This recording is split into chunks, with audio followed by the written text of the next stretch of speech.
Even, I mean, the only defensive support that I can kind of see working would be something like a Shadow Demon. You know, you toss the Demonic Purge onto these heroes, really slow them down a lot. You're able to interrupt a little bit of that stun potential. You are semi-capable of building up some stacks if you want to go down that dual core route that's been very successful. And so, you know, you're not forced to both be wanting to farm the same area. Someone can farm stacks.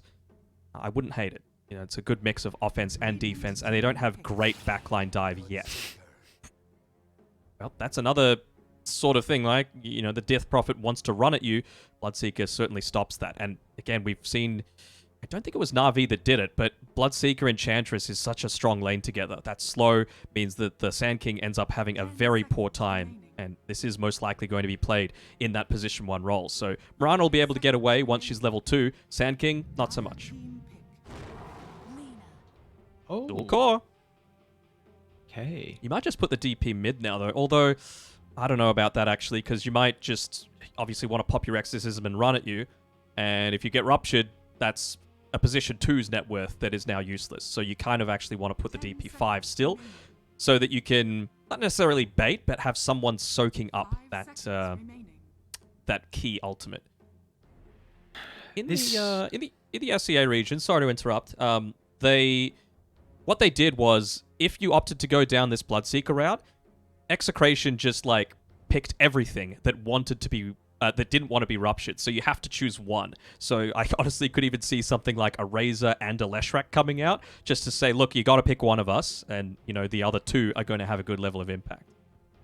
I think this Lina pick is perfect for what NaVi want. You want a position 2 that has a lot of damage early, that can nuke down the lane. Enchantress would love to move mid, but more importantly, it's a lane dominator. It is a lane winning hero. I was considering the Ember. My concern is that you're going to lose mid versus Lina, but what the Ember provides you is a way to kill the Lina. You probably go maybe even 1-point chains. Maybe you're going to consider 2 for Ember, but all you need is that stun into arrow. Then you have a way to kill her off, but it doesn't deal with the push. And that is the big thing that I keep going back on. And I really feel like Ember's going to lose this lane, and if they do not get a kill with the rotations from Mirana, then Na'Vi get that early tower, and all of a sudden Ember's looking for catch-up, and then it's going to be reliant again on Miro to be able to make plays with this early blink to get kills with Mirana. Yeah. I'm concerned. It can work, but I think the margin of error is very, very low. It can work, but like we were saying before, the Mirana obviously needs to make the rotation to make that kill happen. You need at least 1 point in the Searing Chains as well, but to me, it feels like if you make that rotation, you still have a Sand King, who might still be level 3 or 4 or whatever, but he's going to be going up against an Enchantress and a Bloodseeker. They're still just as capable of dying. We are looking for our Na'Vi hero, more than likely the solo. We've seen a lot of the Bane and the Bloodseeker be a really strong dual lane, just having a Nightmare set up for the Blood Right. A lot of damage early on. 2 heroes with Pure. Very difficult for the Sand King to play into. Is there anything else that can kind of stand out to be able to pair with the Bloodseeker? Maybe also someone that has some control? I know Sweden Strong loves playing the Ench, but I still think it could be a 5 Ench into this. Okay. Like, Bloodseeker plus that is incredibly good. Well, they do get rid of the Bane, and Na'Vi don't have a lot of time left to be able to determine what their hero is for solo. Now taking out a lot of that initiation, though. Oracle, huh? Another defensive support, so I guess it does mean that the Enchantress is going to play a little bit more on the offensive front.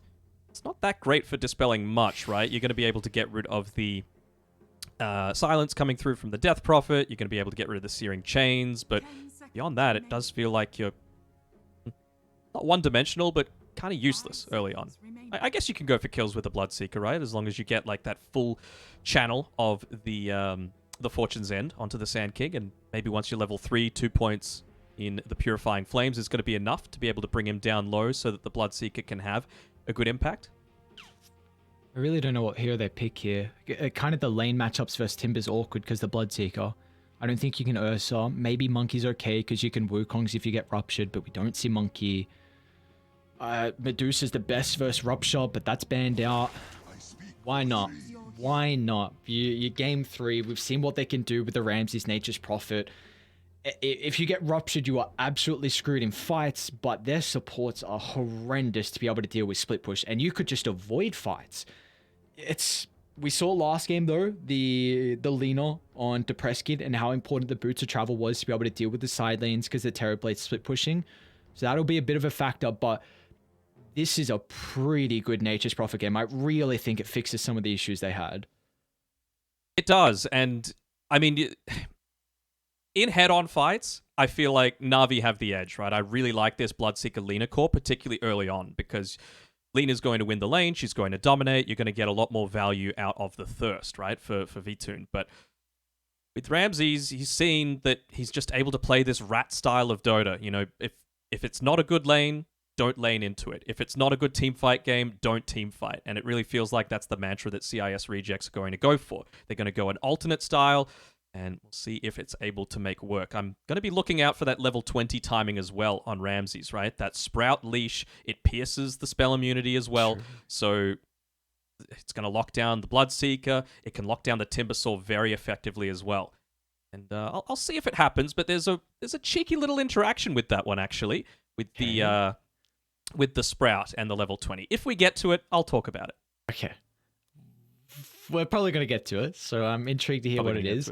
There's always these tricky mechanics in Dota that it's hard to keep track of, but that's the beautiful thing about it. We get to learn all of them one game at a time. But for this series, we are at our last game here. NaVi against CIS Rejects. Game 3. For me, again, I feel like this is I think it's a minor advantage for NaVi. I really, really like the tempo they're going to have early on with being able to take this tier 1 tower and going from there. That's the big thing I'm concerned about for CIS Rejects, but I think this last pick, Nature's Prophet, again, really fixes some of the issues they had because of the supports. They do not deal with split push. You'll be able to eventually with Lina Boot to travel and Timber once he gets a couple of items. But like you said, they're just going to look to avoid fights, try and get to that later stages, take fights where you have the numbers advantage and go from there. But that's the thing, right? Like, the Lina, she'll have Boots of Travel, and she might TP back because the supports literally cannot deal with it. It might be the Bloodseeker that does it. You're a Nature's Prophet. You just TP to the other side of the map and look to fight with the rest of your team and punish them in that way. You know, again, full 5-on-5, advantage NaVi. Almost everything else, CIS Rejects come out on top. It still, for me, is going to depend on getting to that stage, and that is so reliant on the Mirana to be able to make those rotations onto the Lina with the Ember Spirit helping out and getting some of those early kills to prevent such a dominant lane matchup for the Lina. We're putting our chips in this game 3, Danog. NaVi got what it takes, or does CIS Rejects have what it takes to knock them out of this current bracket? I feel like NaVi have been playing really well together. I think they just got outdrafted that last game. I'm not a huge fan of the Oracle pick, though, I have to say. You know, like, it does allow the Lina, I suppose, to just stand and fight. Same sort of thing with the Bloodseeker, which is nice into all of these stuns to break them up. Oh, nicely done by Solo, just tanking this up. I'm going to say the Nature's Prophet, they've gone full comfort on CIS. I have to go for the Prophet. Okay. So, yes, CIS Rejects. All right, 1-1 apiece. We'll see how this one's going to end up shaping up. But what do we got going on? What are we doing at? Oh, he's just copping a full silence there on Roger. Got Fortune's End into the Blood Right. It's always, again, going to be a factor. Just look at the positioning from Solo. Oh, he was slightly off there. He did a really good job to tank up the first arrow into the range creep.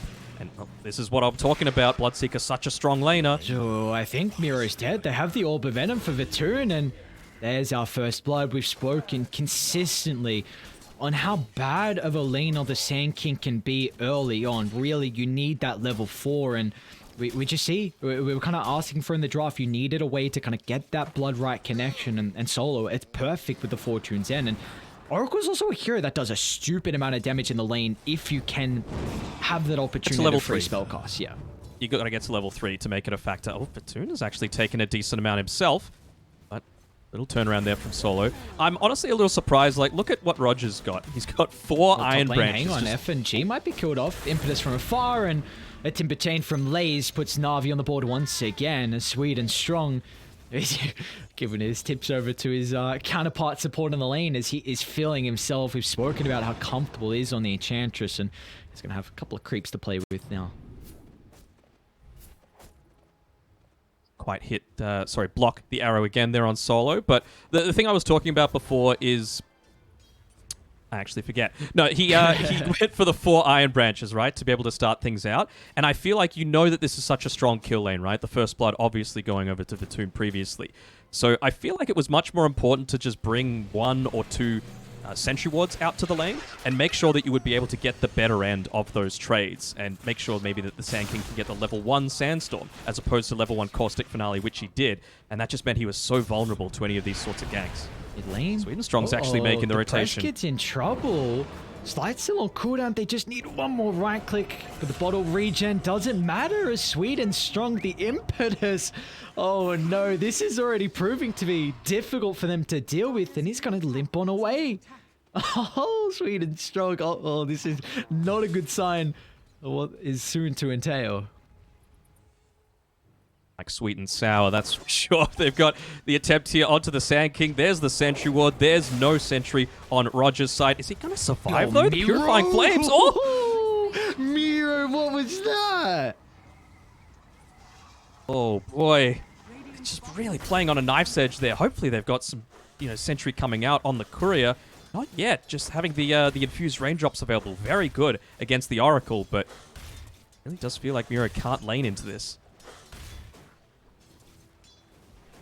That's huge, though, to give him an injection of gold. He's got boots now. So just a little bit of extra movement speed to maybe get out of the blood right or even away from the aggressive right clicks on Vatoon.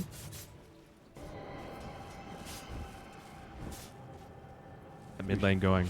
That one's actually taken a fair amount of harass from Depressed Kid. It's the, yeah, he's only got the 2 denies, I suppose. Speaking of the last hit, Chaz Ramses is well ahead, 27 and 10 at this stage, dominating that top side. That he is, but I think they're accepting that because of what the Enchantress is doing. We see level 3, of course, that rotation early to get the kill. They've done a very good job from F&G. He reblocked one of his camps by the outpost. He's even dropping more sentries down in wards just to try and scout out. Depressed Kid, is he going to go for this? He's got slide up in a couple of seconds. No one lands the LSA. That should provide enough distance, but never would have expected an Ember to almost get a kill on a Lina in this matchup. I mean, it's not just getting the kill, right? It's denying all of this experience away. Tower tanking up a lot of those hits. It means the Lina's not the one securing it all. Depressed Kid, such a strong individual player. Top. Oh, Lay's not going to have any more trees to chain to. In fact, he finds one. And he's got plenty of reactive armor stacks to dive onto the tower, but a beautiful Sprout to hold him back. But Lay's, he's still got plenty of mana to be able to work with, but will not catch up. That thirst onto him as well, so you can see Vatoon is starting to speed around. He was at 500 movement speed previously. Thinking maybe he might look to go for a kill, but Solo, he's had to make the full rotation onto mid, realizing how much Swedenstrong is doing. Just all of this harassment onto the tower. Yeah, the extra toughness aura that the Wild Ring Ripper is able to provide, providing that extra layer of tank. So, oh! Yo, that's cool. Wait, that's such a crafty attempt. A little bit of damage, nothing crazy. Maybe with no one having a Laguna Blade, but it is a small window avoided though from CIS Rejects. If Swedenstrong was able to connect with that catapult wave, which, well, now Solo's going to step in. Press Kid. He'll get away. But it's kind of the opposite of what just happened, right? No one spending that time when he's away. He has the Flame Remnant down at least, so he's going to be able to come back once the bottle refill happens. But it's still a lot of damage onto this tower, and it's honestly without a lot of the impact coming from Swedenstrong. Ping him out as well. They're saying, hey, this guy's just roaming around trying to see what the status is with our jungle. He's going to be able to get the Warpine Raider as well if he wants. One of our favorite creeps. Of the Warpine Raider bot lane mirror. Away from the aggression. So with now CIS Rejects putting both supports mid, it is going to be a bit difficult for their side lane to play. Actually, they're going to dive no under the tower. Chains, no, not enough to be able to sit up for the arrow. But can they still get the life of the Lina? They will be able to do so with the birth of the Wrath of Nature. They'll trade the casualty of the Death Prophet. I don't know if they can get Sweet and Strong, though. He does have, of course, only 1 point in the Nature's Attendance, and the bonus health is enough to keep the Enchantress alive. Even just landing the arrow onto the neutral creep there. Roger's already level 5, so he's made a lot of those early rotations happen. That was what I was a little bit worried about for NaVi previously, right? They made that rotation through from solo out of necessity, and it meant that Fortuna was down here solo, and you really want to make sure that he's getting as many of these kills as he can. And, well, as soon as Solo's had the capability to rotate on back, that's exactly what happens.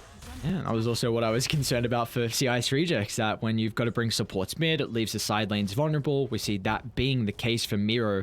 And now you have Rupture, and he just TP'd back, so they could definitely kill him again. Miro has to play very defensively for the next couple of waves. Didn't go ahead and pull that side camp to maybe, you know, be able to pick up that farm, get the wave pushing back towards him. Roger, he's made the rotation through again, just the 1 point in the Sacred Hour. I know a lot of Miranas, particularly in that role where you need to be connecting through with your Ember Spirit, like to go a few more points into it, just to extend the time for the stun. Lina, at the end of the day, still is an int hero, so that extra 1 or 2 right clicks that you can get from the additional stun can be the difference. Solo? Oh, nicely done. Miro just steps in to cancel the TP. Oh, the mid lane. Look at these stupid skeletons. God. Well, it's going to cost them the life of the Oracle, but you do get the tier 1 tower, which you're really happy about if you're NaVi. But look, they're scouting out no one. Oh, they're stalking the Lina. TP's going to come through from Ramses. I don't think there's much Sweet and Strong can do. No one's going to try and chuck out some abilities to deter the damage from Ramses, but it will not matter. It's all on Depressed Kid, but he doesn't have the mana. Slides up in a couple of seconds. No one will be killed off afterwards. I think Depressed Kid, he should be okay, although it's 2 points in Impetus. Nice dodge. Nice use. Beautiful dodge. Yeah. Every time I see Depressed Kid, I'm just so impressed by the mechanical skill that comes out from him. As a boomer with arthritis, it really rings true to me. That's why I play 5, not mid anymore. I think speaking about mid is, yeah, I've also been impressed with Depressed Kid and just how they've been able to slow down the siege. Like, eventually that tower falls, like you said, to the skeletons about 8 minutes in. But the thing is that the Ember is only 100 net worth lower than the Lina, and I really felt like he was going to get bodied in the lane. There's bottom lane. They'll drop the combo. Miro this time feels like he needs the epicenter of the burst, and Solo will be killed off. I don't think there's going to be any trade as Miro can be protected under the Sandstorm that's maxed out. Well, the trade is actually that they get the top tier 1 tower, though, with Lays. So it's Oracle dying for the purpose of... Oh, with the silence. Maybe thinking that they can take him out. Does he have the second use? Yes, he does. Very nice kill. Very close. Yeah, Lays just last second there. Able to provide the burst, but... honestly, I think CIS-R just have to be incredibly happy with the position they're in. They could have been, I think, about 2,000 down with lanes going worse than what they did, but they are in fighting shape right now, especially with Miro. 2-2-1, Blink Dagger already completed for the Sand King. So now this can start to enable CIS Rejects actually getting a little bit more aggressive and trying to get these kills. Although look at this, Danog. They see Ramses farming.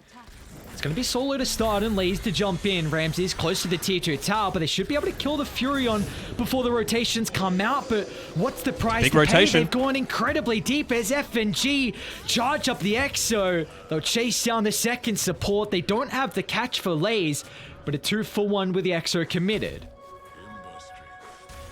You're generally okay with that 2-for-1. Miro hasn't been bodied in the laning stage like he was in that game number 1. So he's got that earlier Blink Dagger.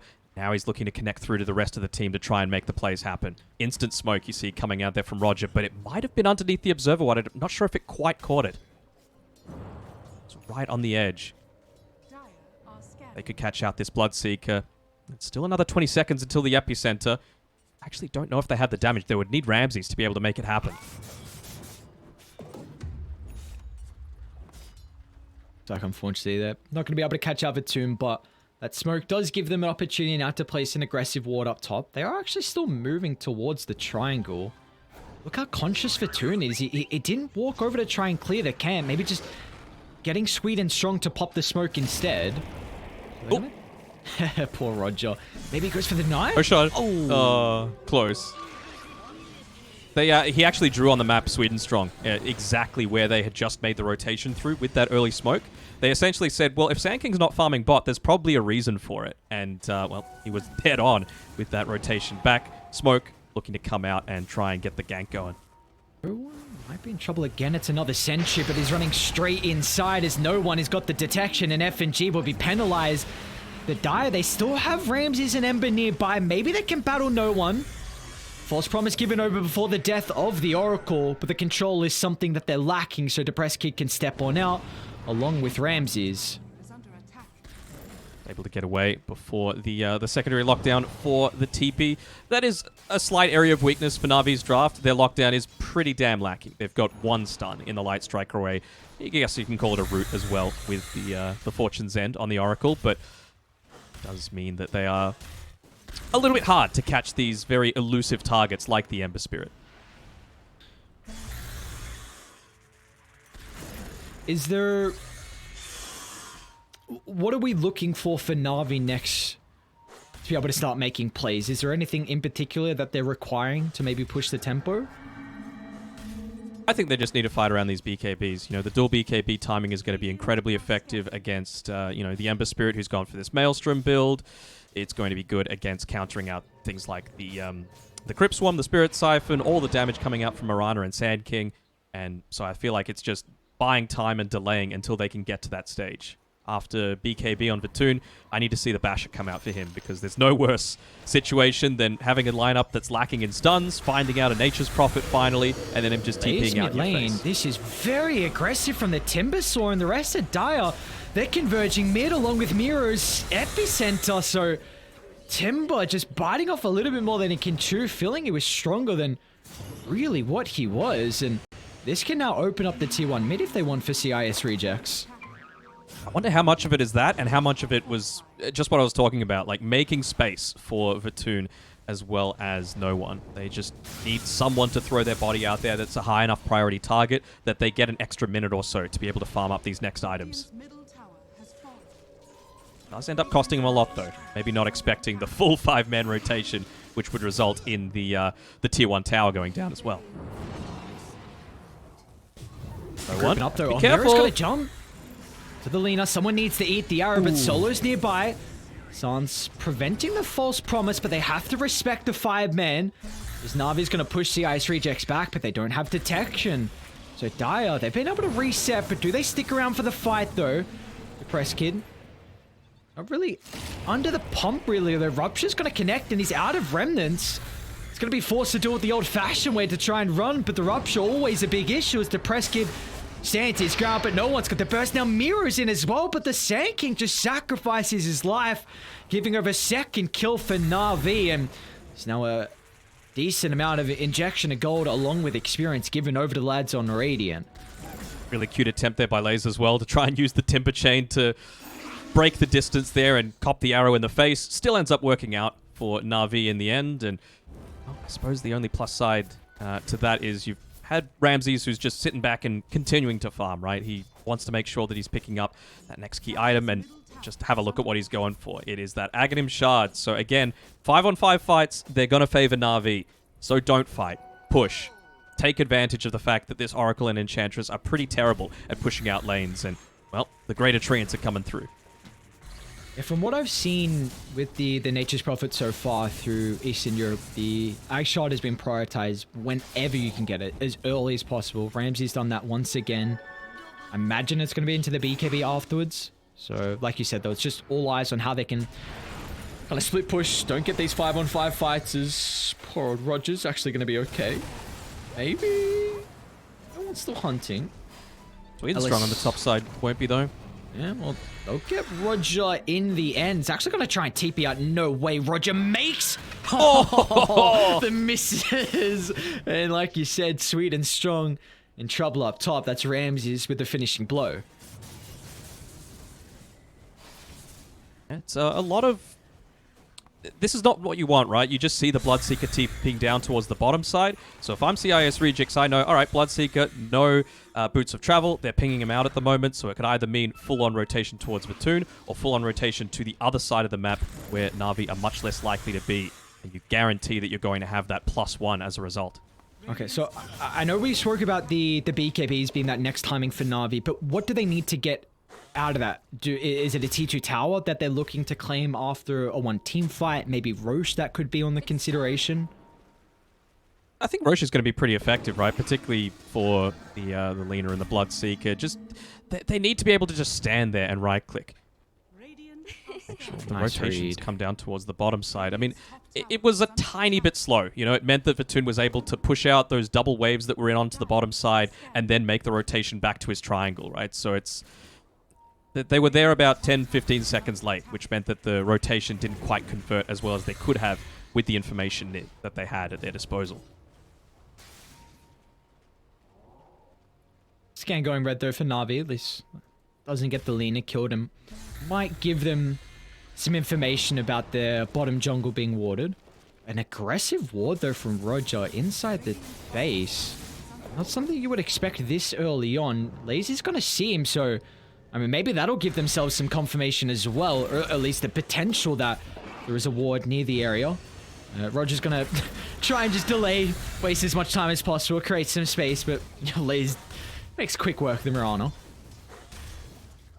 The key difference is Ramses is ready to fight anytime that an optimistic one breaks out for CIS Rejects. He's got that BKB. He even lucked out and got the Grove Bow just to increase his farming speed. Also buffs up the effect of the Maelstrom as well.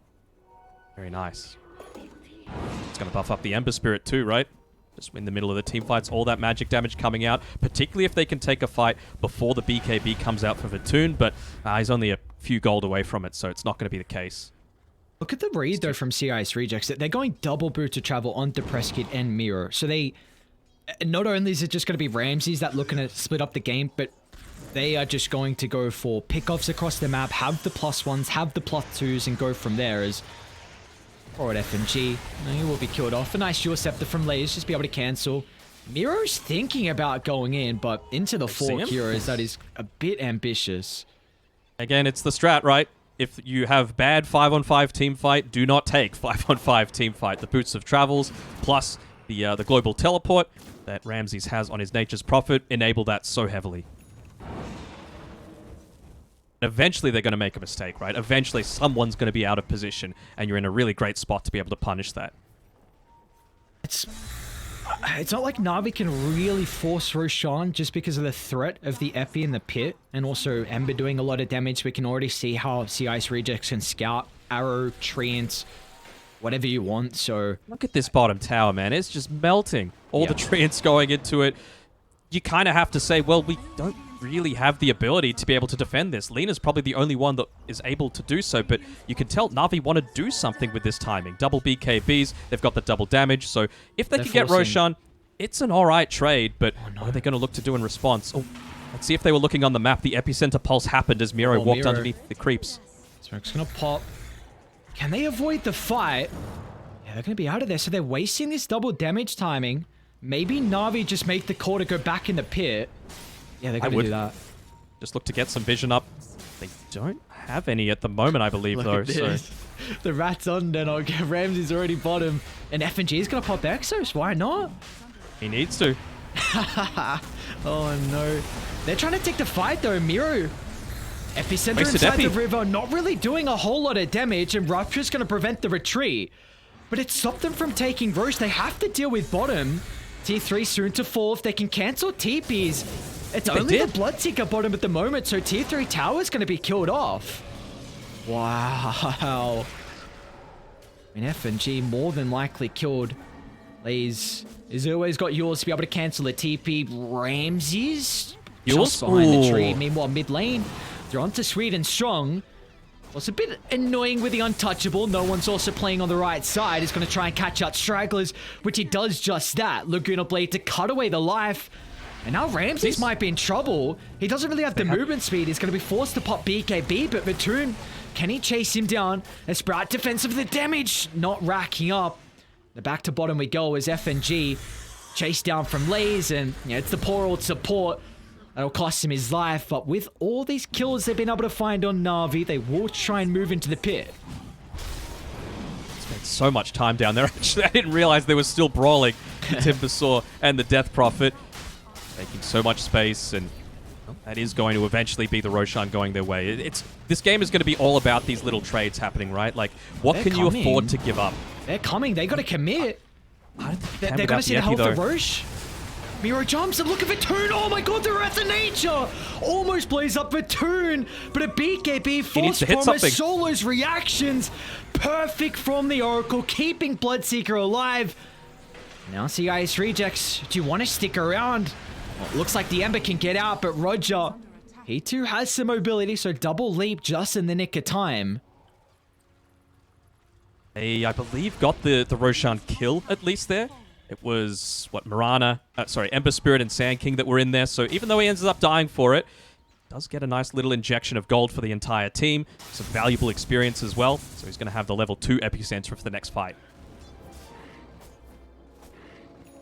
I think we should come to accept that Ramses is just going to be at the top of the net worth charts in a lot of these games, and this is no exception. And, well, I think we're close enough, and we got a little bit of downtime that I can talk about the level 20 talent on the Nature's Prophet. So, it was recently changed. Sprout leashes, right? Seems simple enough. It pierces BKB, which is already very annoying.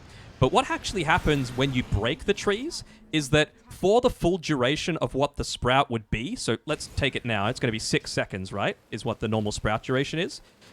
It kind of leaves, like, invisible trees on the ground, even if you break them. So while you're in that space of where the Sprout trees were, you're still leashed. And that could actually be a pretty big deal. Like, you could just walk out of it, but you can't use anything like TPs or the Timber Chain, for example, to be able to get away. And that might be a difference if they don't know that's how the interaction works. This goddamn Nature's Prophet talent, the Press Kid? Ram them down, but they're waiting. Oh no, the LSA is not going to catch him. Rupture's still on Press Kid for the moment. Navi, what a play. The execution was perfect, but CIS rejects from the neighborhood to turn it back around as they get rid of Lays. But Radiant, they're TPing down. They want to brawl. Vatoon got the double damage room, but they will not be able to catch up. That kill, giving a full level over to Ramses, so he's so close to being able to pick up that level 20. Incredibly effective against the Bloodseeker. You can just see, I'm not sure a single Quelling Blade is going to be enough to be able to break you out of that. And it's not like a Bloodseeker is able to go for a 4-star for himself either. You have one on Sweden Strong, so that'll help out slightly with that issue. As bottom lane, someone... Goddamn Miro. No one with the Shadow Blade looks like was able to step in, and Vatoon as well. Doing a blade to the face. Maybe as well, like, Enchantress is obviously going to look to try and have that Dark Troll Summoner at any time that he can, but with a Wild Wing Ripper, that's a nice way to be able to break the Sprout leash as well, just push your own teammate out. Such an even game we have in Game 3. Net worth flip-flopping back and forth. And Navi, with this Aegis advantage, they're going to have it for 2 more minutes. Can they get any objectives out of it, though? The lanes are always a big issue which they have to deal with. Creeps are going to get dealt with, though, by the Ember Spirit plus the Maelstrom. And Sweden Strong's actually got a full Hurricane Pike as well. So he's just able to protect himself as well as be that onto the Bloodseeker, look at this! Early use of the BKB, but Vatoon. BKB is soon to expire. Miro's just waiting, blinks in anticipation, but Solo steps in. Defensive false promise, but still the treant blocks mean the Bloodseeker can't evacuate away. Is he going to tick out? He does. CIS rejects, and now they're going to stand their ground. Ramsey's protected for the BKB. The mana onto the Lina. A buyback from Vatoon. What can they get out of it, though? That's a heavy commitment. Now they might be able to go back into Press Kit. Sets up. Where's the extra follow-up die? They're going to commit in Miro from the outskirts of the epi, but the damage is minimal, so now no one hunting Miro down. LSA would just clip. They will still tip Vatoon. It's like, yeah, it's a buyback, but what do you truly get out of it? It's obviously a big win for CIS Rejects. It just felt like they weren't entirely on the same page. Ramsey's sitting up on the top side on such low HP and mana, TP'd away completely from the fight to get this top wave pushed in. It's going to achieve something for the entire lineup, but it just felt like they were sticking around a little bit too long. And so maybe they could have gotten away without the Sand King having to give up his life as well. Oh, boy. Look, Ramsey's net worth is just... Look at this Furion when you can go anywhere across the map. Level 22. He's got 3 level advantage over the Bloodseeker, and his farm's just going to continue. Silver Edge as well. Yeah. For the Timber. So with picking up that, well, the plate mail is actually going to do a pretty big amount, right? Like, not too often that you see Timber Saws outside of the Lotus want to just go for the casual plate mail for now, but it's going to be necessary. Yeah, and I was going to say Lays has been quiet this game, but he's 7-2-5. Like, the KDA is representing a really solid game, but I feel like a lot of our talk has been on other targets instead of the Timber. I think the thing is, he's very rarely the one to be there at the start of the team fight. You know, he always seems to come in and do a great job of cleaning up, and it does mean, unfortunately, that, for example, Batoon dies in that previous team fight. He's forced to buy back. Bottom lane, no one was hunting FNG, but unable to find him in the tree line. So once again, you see the issues of trying to deal with a split push. And it is getting to the stage where if someone split pushes solo, and if Dire bring 2 heroes, then they can kill them. Like Ramses is doing stupid amount of damage. There's some top lane, Depressed Kid. LSA, it's on the mark after the slide. Oh no, no one.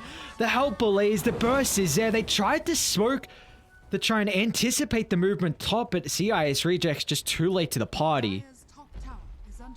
Too late to the party. The lanes aren't mega pushed in either, though, so they're not actually able to convert this into much. They've still got 2 minutes left on the Aegis timing. It really feels like that's what Ramses is doing. He's not wanting to farm in the jungle as much anymore.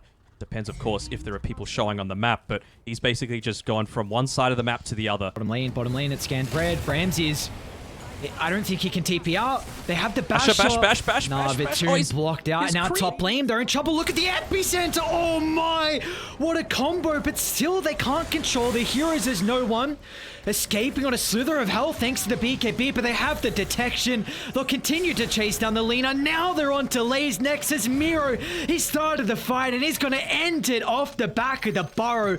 That is perfect and all set up thanks to Ramses. He pushed 2 heroes bottom and enabled CIS Rejects to take the fight with a numbers advantage, and this is going to continue to be the issue for NaVi through this game. That's one of those situations where you wish you could hear the voice comes, because I guarantee it would be Ramses on the bottom side saying, there's 2 people on me, take the fight right now. I can look to TP in. Great micro as well with the body block coming through for the tree and preventing the Bloodseeker from getting the right clicks and the bash onto him. I guess that's even the thing about the ag shot. It's like, what do? You block a tree, it's just all of a sudden the tree's right in front of you. You don't really even have to do much to micro it. It's just you can't move around. It's really awkward. So Ramsey's just getting away, and his net worth lead continuing to skyrocket up as, again, I mean, they're trying to deal with bot. The Depressed Kid's not, he doesn't have to be worried about everything. Like, there's nothing. Well, the bashes though.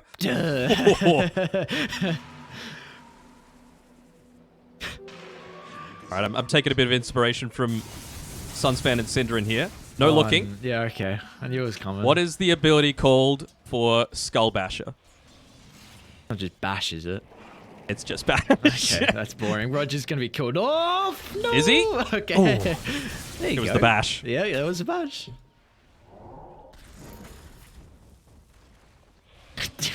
What did you expect me to say? I don't know. I was thinking if you might try and like next level mind big brain it. No, I'm just gonna go for the simple answer. That's true. You are very simple. Basic boy. 3 o'clock. I'll go for the simple answer. Not think about it too hard. Gotta keep the brain power for the game. The exceptional game that we have. Is Miro going for this? He is. Jumping with the epicenter. Ramses is going to try and TP, but they have to get the kill and get out. If they're unable to do so, NaVi with the rotations, they're fast enough to penalize. Ramses too greedy. Miro, he'll be condemned for this along with the Nature's Prophet. As now NaVi, this opens up the map. They don't have Roche to claim. Oh, he uses himself, unfortunately, on Lays. He could have maybe caught the Ember Spirit when he was trying to TP out. Very close, very close. But the big thing is now this gives you 80 seconds to get the map out. 80 seconds to get all the lanes out, get some aggressive wards down, set up for Roche, and then if you can take Roche, maybe you can get objectives off that tier 3 tower, barracks, whatnot, put yourself in prime position. So that is a gigantic kill on the Nature's Prophet. Yeah, I mean, in a game of Dota like this, where the two teams seem so evenly matched, 5 seconds seems like an eternity, let alone that, well, it's 60 seconds left remaining, and it seems like the heroes and the players on CIS Rejects are just trying to hang off into the sides. You can see FNG playing around the trees here, not wanting to reveal his positioning, but be there to make sure that the creep wave doesn't go too far forward. Just even holding on to those tier 2 towers means that you got to retain possession of this outpost. It just means that next Roshan that's going to be up in about a minute or so, if buybacks need to be forced, you're going to have that spot to be able to TP back to. They're going to smoke from NaVi. Transitioning maybe to bottom where they have the Lina currently, but she can always join them with the mid lane pushed out.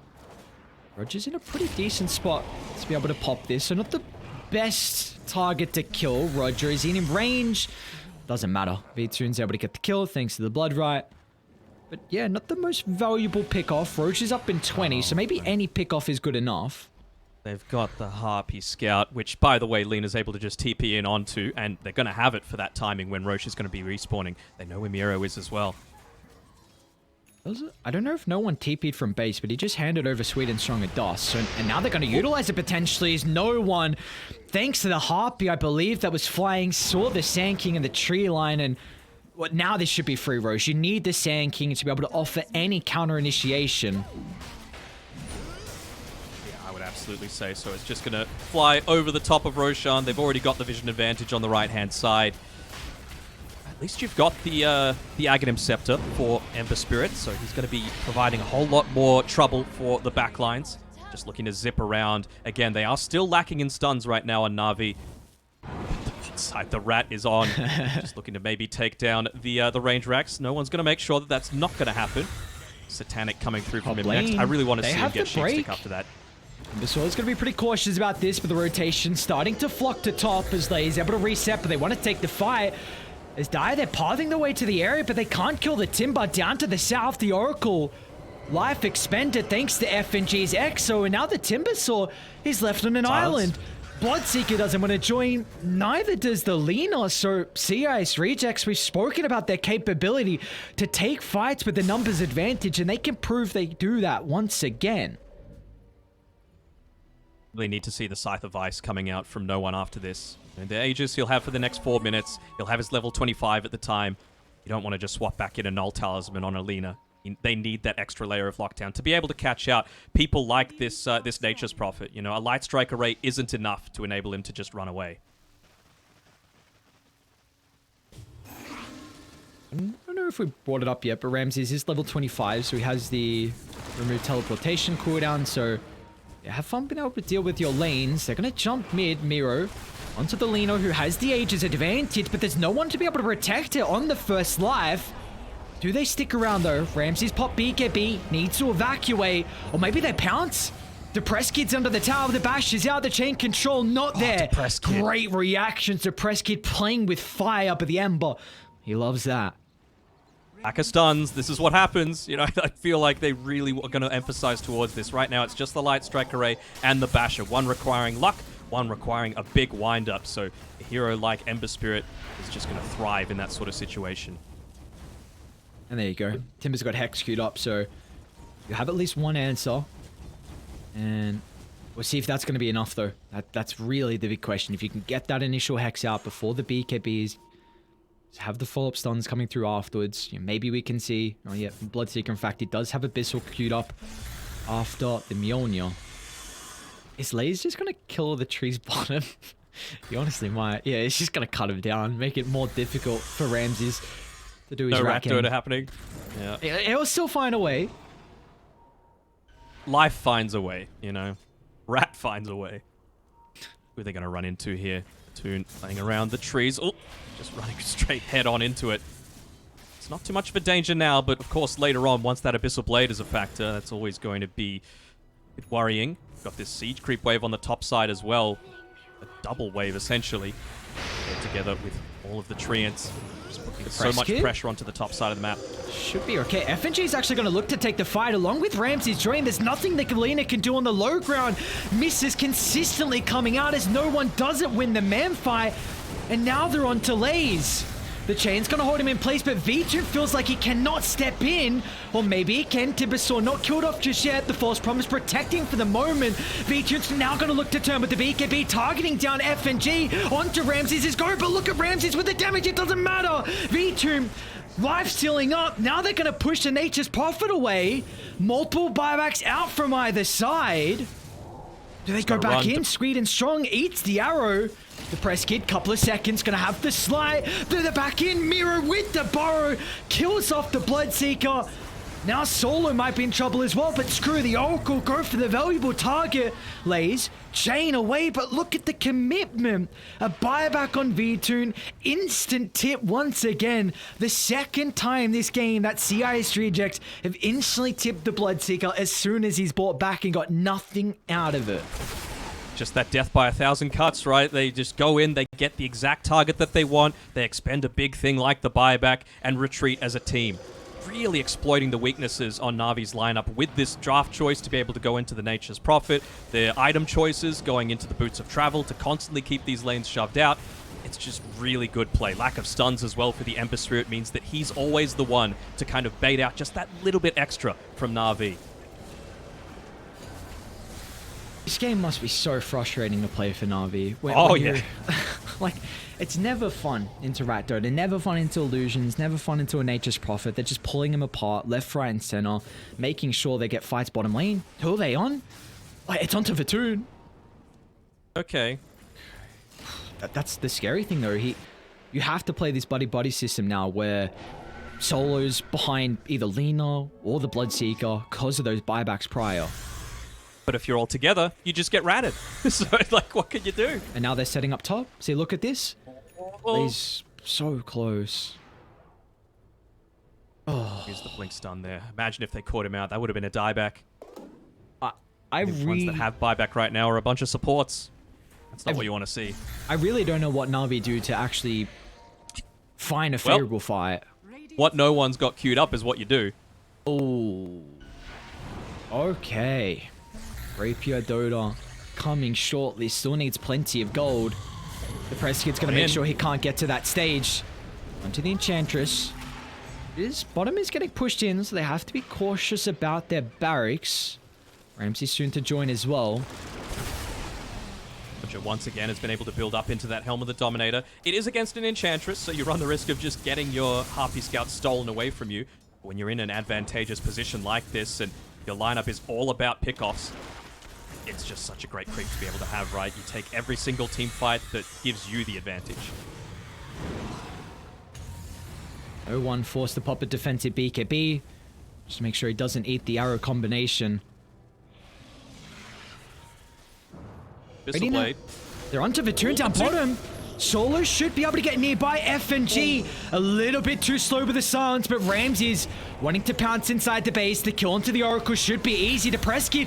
There's the first stun. Can they get the follow-up to Press Kid? He's going to be killed off. Oh no, a slight mistake, and they capitalize as Na'Vi finds the Ember. It's a cost of Oracle along with the full set of barracks though. It's so long surviving in that. Looking to try and catch out. Ramsey's here as he's farming up on the top side, but he's gone into the Swift Blink.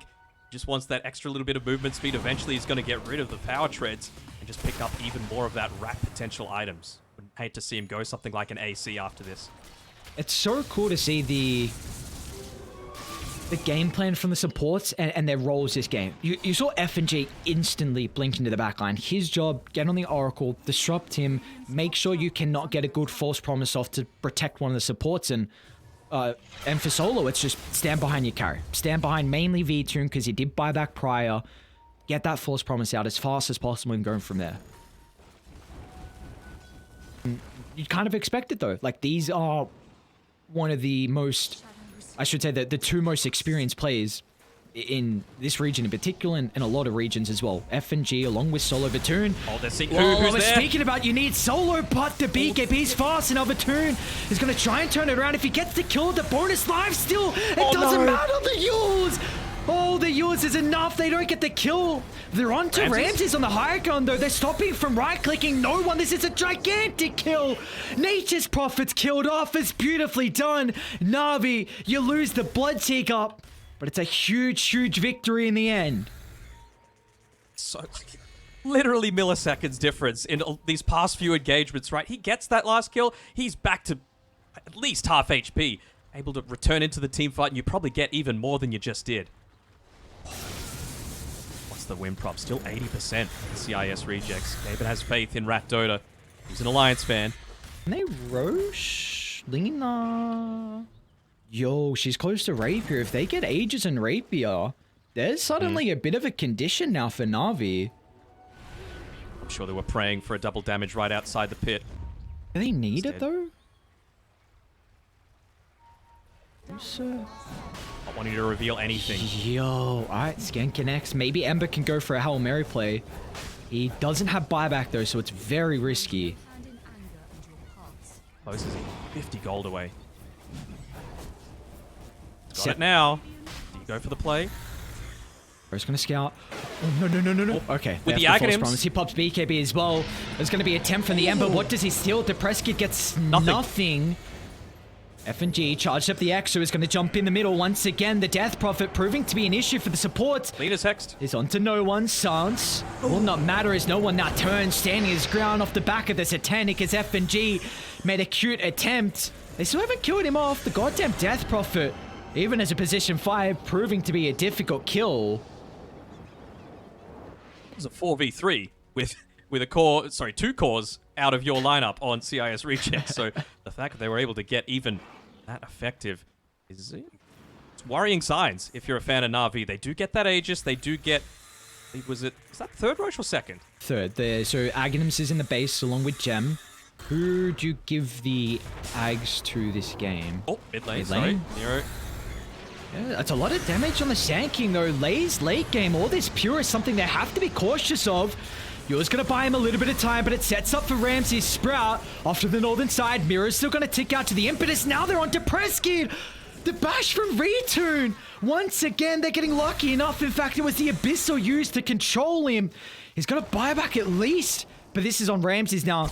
You need to rat, you need to stall, force him back and do something. You know what'd be the next level play?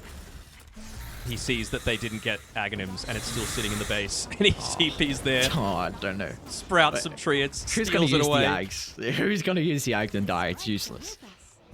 The Sand King would be pretty decent, huh? Okay, true. Would be decent. He's going to look to cut mid. Did they glyph the wave? No, Radiant's not going to glyph. Lena tried to TP in, seeing that Ramses was as well. But that's going to stop the push.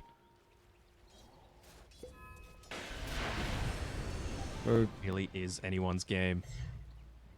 Eyes on no one, as he did not go Rapier. He wanted the AC with this Aegis, so still without that big condition, but they feel like it's unnecessary with the advantage they have. Net worth lead in their favor, probability as well. They've got 30 seconds with the Ember dead. Trying to push out these creep waves with the Wrath of Nature as well. Not going to do too much for the mid lane, and they don't have the glyph available, so they've now traded racks. Got a TP down to one side by Lays. Fortunately for Ramses, he's just stuck inside of the jungle, not able to do too much. It always felt like we was going to have a game like this, didn't it? You got a Nature's Prophet.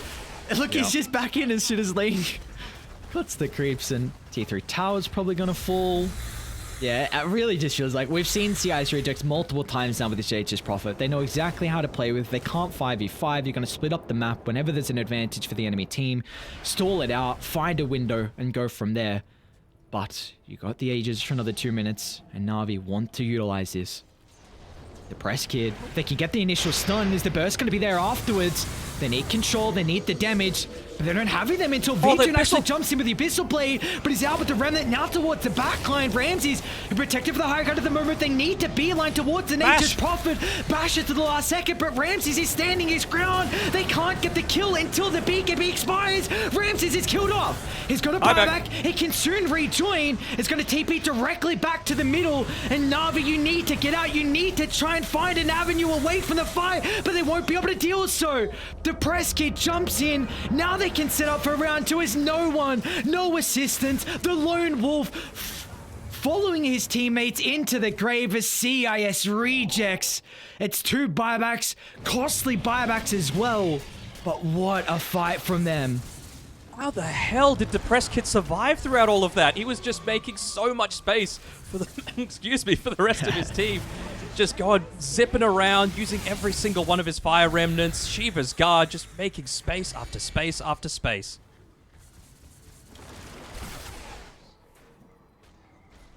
I'd see that rapier queued up pretty shortly here from no one. He has to buy back. He won't have the money for it. Yeah, it's a concern. You might give up Makers as well if you don't buy back his F&G jumps. You're on to Lays. There's one of the buybacks. At least it's solo. False premise going to be important. Look at the discipline. They don't want to go deep, but the issue is initial sun's out, Depressed Kid. They don't have the full control. Lena's going to buy back now, but instantly CIS rejects. They're looking to get out. Miro won't have the opportunity. That's a dieback for the Sand King. Lays, can he catch anyone else? Yules maybe setting up for the LSA. Depressed Kid doesn't have any remnants. He doesn't have remnants. No one's done it. NaVi, 2 down, no buybacks. He's ratting. Oh no, for the worst time for a pause, and it just gives them the chance to be able to see exactly where this split push is happening. Yeah, there's the ping. He'll be able to get out. There's no way to catch him if he just wants to immediately TP. He's still right-clicking. Timber has Hex. Timber should be able to cancel this. It might be forced to use a BKB defensively, which is pretty important for the defense. Back, my man. Ramsey is playing with fire. They're just going for the throne. They're going for the throne. They need to TP back. Hex is out. Controlling the moment. 1 tier 4 is down. Roger's just making space, dragging them away, pulling the creeps. It's going to cost him his life, but he does have a buyback to expend. There's a couple of creeps left. 2 creeps. FNG's got to kill them. Here. They do, but the backdoor might be late to kick in. The backdoor's going to be too late to kick in. You've got to get back. Thrones exposed. Objective-based gaming. V-Tunes on the job. Lays as well, and they've done it. NaVi take this series 48 minutes in. Ramses is disconnected. No cheese at quarters. NaVi! What a way to end it, to knock CIS Rejects down to the 3rd place bracket. What a roller coaster of a game. It felt like it was anyone's. They had an 80% win probability there on the CIS Reject side, and NaVi, they just took advantage of all these little things. You know, if it gets late game, you can have as many items as you want, but the most valuable tool at your disposal are those buybacks. We saw the difference, right? They were going for that high ground push on the top lane, and, well, they were able to force a few buybacks, but they get the turnaround, they get the kills. You don't have buyback on the Ember Spirit because he bought out. Is the real difference. You see just how important some itemization can be. We brought it up in game 2 with kind of the lack of control. The Hex was so vital for CIS Rejects, and then we just saw it then for NaVi in game 3. That little bit of control they could have a couple of times, Abyssal Blades as well from Vatoon. What a game. What a series as well to be able to start up the night. And that's just our first series, but unfortunately for CIS Rejects, they will be knocked out at least for this bracket, and NaVi is going to move on, which is, I mean, that's an incredible feat to be able to move on. So that puts them in 5th, I would say, with being knocked out there for the CIS Rejects. Yep. So, yep, they'll have that secondary chance in the 3rd place, but oh man, this is just even across the board. Look at all those 2-1s coming almost every single game, right? As NaVi, they're going to move on to take on Team Spirit, the battle of the Juggernauts, really coming into the factor. I don't believe that's happening today, though. I think that might be a series for tomorrow. But what we will have today as we might wait for an interview and the like to be able to come through. But BetBoom against Mind Games, I believe, is coming up next. And that is a major qualification game with two teams that I guarantee nobody had this as their bracket at the start of these playoffs. It's a crazy looking bracket. Again, to mention that 2 out of the top 4 teams in 201 have been relegated, knocked out at the early stages. And like you said, to think that BetBoom and Mind Games they have 3 opportunities now, which is crazy. If they lose that series, they're going to drop instantly down to another qualification series. It's just the opportunities for them. It's through the roof. And now the opportunity for NaVi to be able to continue on. If they're looking really strong, but of course, Team Spirit, they build momentum. We saw in the regional finals, they lost their first series versus Hellraisers, but all they needed was maybe a little bit of momentum after that. They're able to grow as a team, and so that's exciting. That's a later series though, but for NaVi, just the persistence from them to be able to come back in a game like this. We kind of mentioned just how difficult it is to play Dota against a Nature's Prophet, and the comms can be very chaotic. It's difficult to get anything out. It can be frustrating when you're trying to make plays and you're not getting rewarded for those plays. But the fact that NaVi, they held strong, they found windows of opportunities, and they capitalized. A couple of times, just incredibly minor things. Like, remember when no one survives on about 10% because he had the Silver Edge available and no dust on either of Miro and Ramses, and that was enough to be able to enable him to get away. Didn't really see great usage out of the Sprout for that leash potential, but I'm telling you, it's there. You gotta be mindful of it in your pubs and when you're watching some of these next games. I'm keen to be. It is past 3 a.m. here. I might stick around and watch the next games. I'm gonna be honest, because it's so entertaining to watch this style of Dota where all of the games are just so close. So many 2-1s across the board, and I've got a sneaking suspicion that it might be looking to continue. Yeah, I can't imagine any of the other series are going to be 2-0s, especially with how close it really seems to be so far. And I will have an interview coming shortly. It's going to be I believe, yeah, we're going to have no one joining us, so we'll wait for him to get in for that one. So it's going to be exciting. How are we going to have an interview if no one's joining us? Well, I told you not to do this again. Just, got him. It's not so easy. It's not good enough. But yeah, I mean, I can only imagine what's he even thinking like as well with the AC call instead of going for the consideration of the rapier with that almost third Roche. I think they had that opportunity for the condition they didn't even need in the end. So yeah, I mean, we've seen multiple times. I think yesterday we got to cast a 60-minute game that game 3 was crazy. Now this game it could have even gone to that stage as well. It's crazy. And like you were mentioning before, I'm gonna want to ask no one about it, but essentially they have 3 chances to be able to go through, right? Because they've got... Oh, wait, no, not them. Never mind. That's the upper bracket match. Yeah. But still, to be taking on Spirit, it feels not like an insurpassable mountain. We've seen, of course, BetBoom were able to take that series earlier on in the upper bracket, so they're not undefeatable. So maybe we can say something like, what are you going to do? Have you taken any learnings from that? Or did you feel like they were perhaps just a little bit out of practice? Yeah, because this is something that Vitoon spoke about a little bit with his interview after they beat Hellraisers. Just him in particular and the team were kind of mentioning that they, of course, unfortunately haven't been able to practice as much. They're just taking it day by day, game by game, trying to learn, get the reps in again, and going from there. And we're seeing it's every game, the Dota through the start, the first day we've had from 202 has been incredibly competitive, but the games are just continuing to get that more competitive. Yeah, for sure. I think there's a few things that we can actually look to ask them, because the real thing that stood out to me, particularly from NaVi, was that cohesion coming through, spells dropping at the exact same time. This is the sort of stuff that we saw from, TI winning OG, from TI winning Team Spirit. They were just constantly able to make every single play a winner just because of how they were able to come together and just seem to play as this collective unit. And it's honestly kind of surprising that they're able to do so with, like you said, Vitoon mentioning that they've had very little chances to play even just pubs, but together as well. So it might be interesting to see what sort of focus is put in onto that, whether it be laning stage or whatever else it might be. Yeah, because these are 2 new players joining them. Lays has had experience prior on V Gaming, definitely not a team like NaVi, and Sweden Strong, of course, a lot of people before this didn't have as much knowledge of him. Ex-Nova player, top 50 Immortal. He grinds pubs, and he's been looking really good as well. It's not like he's overwhelmed by the stage that he's on. I know Arvo was I think Arvo and Seek were kind of messing around about it, that if he, it's only deserved that he goes to Sweden for his first major, considering his name. So they still have a long road to go. Like you said, it's some pretty tough opponents up against Spirit next, and then the loser of Bet Boom and Mind Games. But yeah, with every game, they're continuing to grow, and it just seems like getting more comfortable, which is what they need as a team. Absolutely. Which of the remaining series that we've got are you most looking forward to? Is it the Bet Boom Mind Games, the unexpected ones, or is it NaVi Spirit? Underdogs, Juggernauts. Which do you prefer? You can never go wrong with Juggernauts.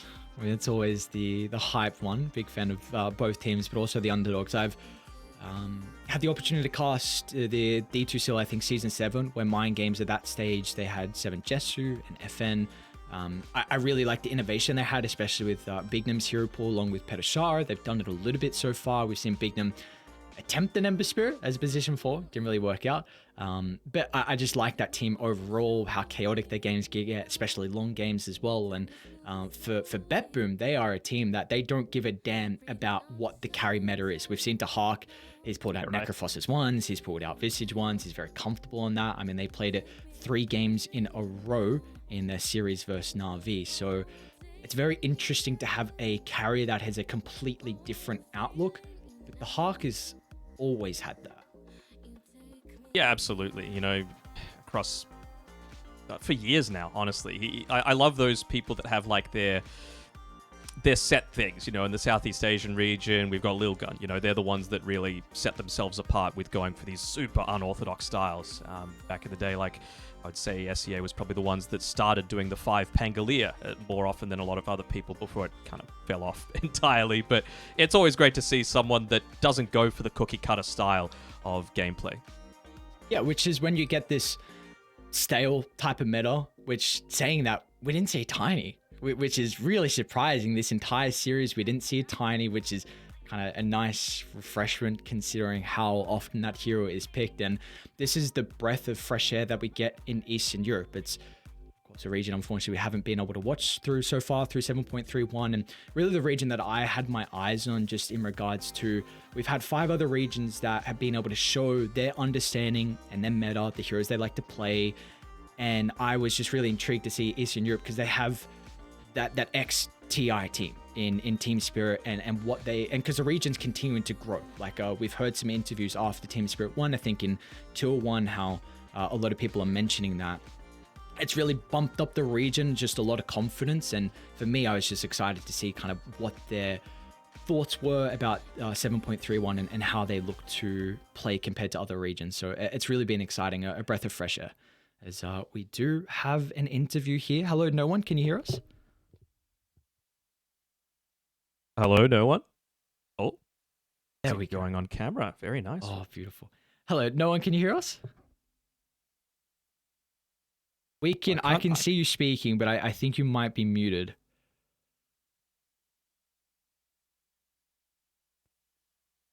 Like you're still muted, unfortunately. It's okay. We'll get production to try and sort that one out real quick. He's coming back. He's coming back. It's all good. So just to, you might already be trying to rejoin. See if it's able to make it work. You can start with the questions when he jumps in. I'll let you go. Sounds good to me. We got to get him in here first. It's been Gotta get him.